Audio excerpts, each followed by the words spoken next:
Hello everybody, today we are going to discuss water, the next part. The next part of water what I am going to discuss, that is the purification of drinking water. So how to purify our drinking water, which actually comes from the different kinds of, that means different basins are there, water basin like river, ocean. So we are actually getting our everyday water from different sources, mainly from the rivers.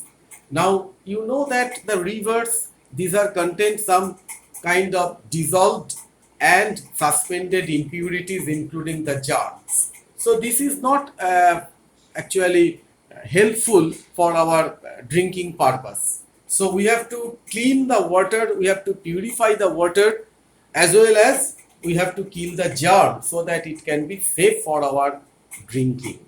So we need to purify our drinking water which comes from the different sources. So some process are there, that is loading and sedimentation followed by filtration, aeration, chlorination, ozonization and the storage. So it is, you see that this is a simple drawing that how the water can be purified through different chambers. So this is the source of water. So it is, you think that it is a river or a lake or whatever.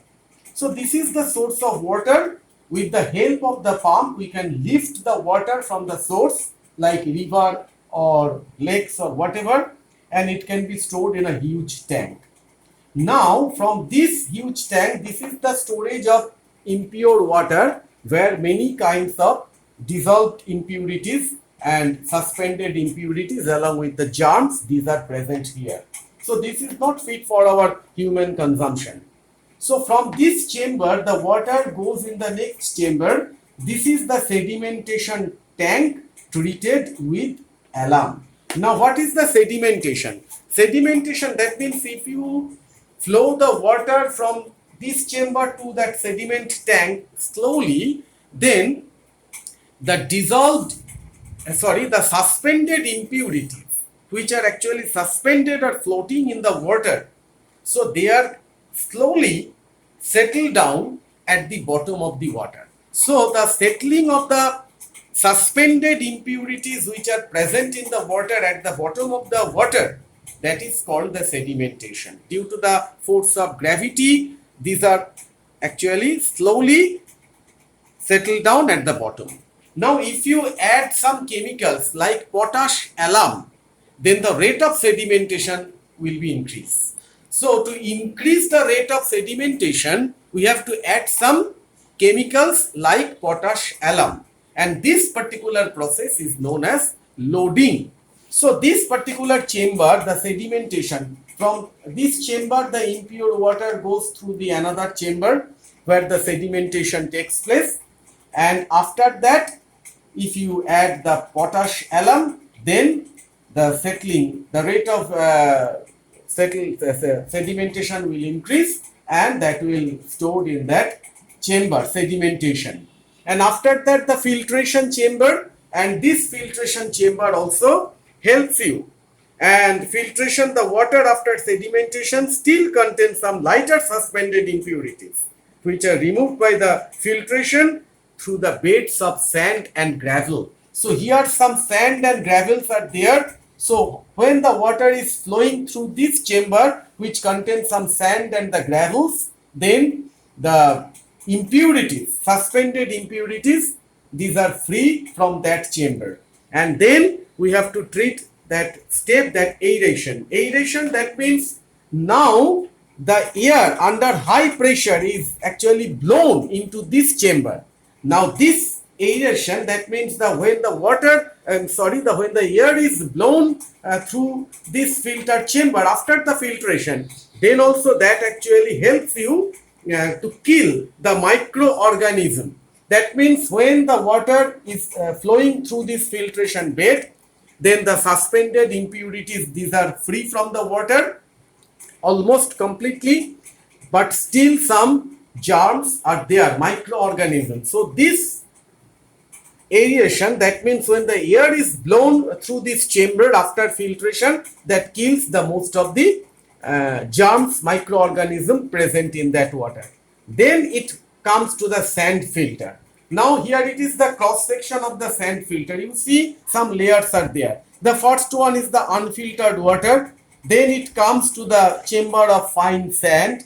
After that it comes to the charcoal layer. Then it comes to the fine gravel, then porous gravel, and then stones, and ultimately when water flows through all this chamber, when it's stored at the bottom, this is the filtered water through sand bed. So this is the cross section of the sand filter.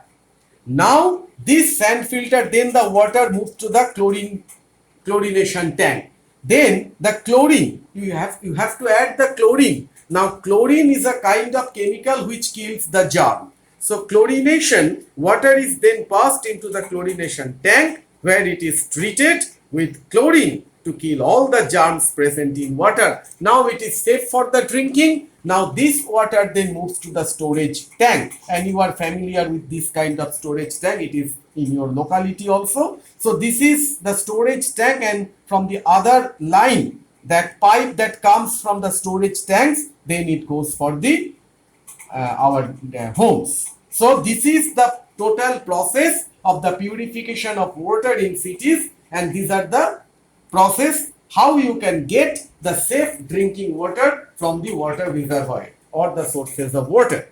Next part is that tap water contains some dissolved impurities. I told you that tap water contains some dissolved impurities like different kinds of the minerals. Okay, now how you can prove that the tap water contains dissolved impurities? Then you have to perform a simple experiment. What kind of simple experiment? This is the watch glass. This is the watch glass. This is made by the glass. This is watch glass. Now this watch glass, it is used in the chemistry lab.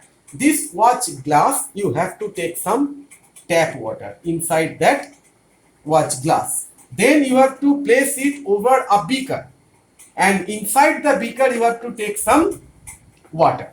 And you see that I am not filling the water till the mouth of the jar. It is half filled. Now this setup, that means the watch glass containing some tap water with that beaker half filled with water, normal water, you have to place it on a tripod stand, and this tripod stand then you have to supply the heat with the help of a Bunsen burner. So when you supply the heat, that wire gauge, this is the wire gauge, and then it is this wire gauge is placed over a tripod stand. So you are not directly hit the glass beaker. Wire gauge actually uniformly spreads the heat throughout the beaker. Okay, wire gauge is served that purpose. So no need to heat it directly, and no need to heat that watch glass containing some tap water directly. So this setup is important. Now when you supply the heat, what will happen? Then the water will evaporate. The water will evaporate. So after some time, all the water present on the watch glass, that will evaporate. So it makes dry. It makes the watch glass dry. Then take the watch glass and hold it in front of a light. Better if you hold it in front of a sunlight. Now you will see some stains, some concentric circles. Concentric circles means different circles having the same center. You see this figure. I draw the different circles, but every circle, the center is common. Smaller circle, this is a smaller circle, another circle, another circle. For all the circle, the center is same. This is the concentric circle. Now you see that the stains that actually you have to see, if you hold it in front of the sunlight, that some concentric circles are there. And these are these stains.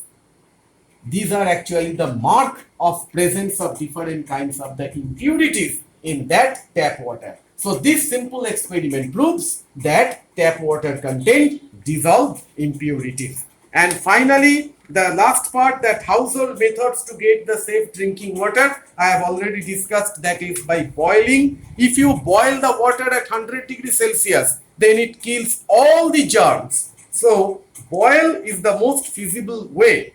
Then the water purifiers in our house, you know that different water purifiers are there. Most of the house they use the different product, different companies are there. So these water purifiers also help you to purify your water by adding chlorination. These are the process. Okay. So today up to this much. Thank you.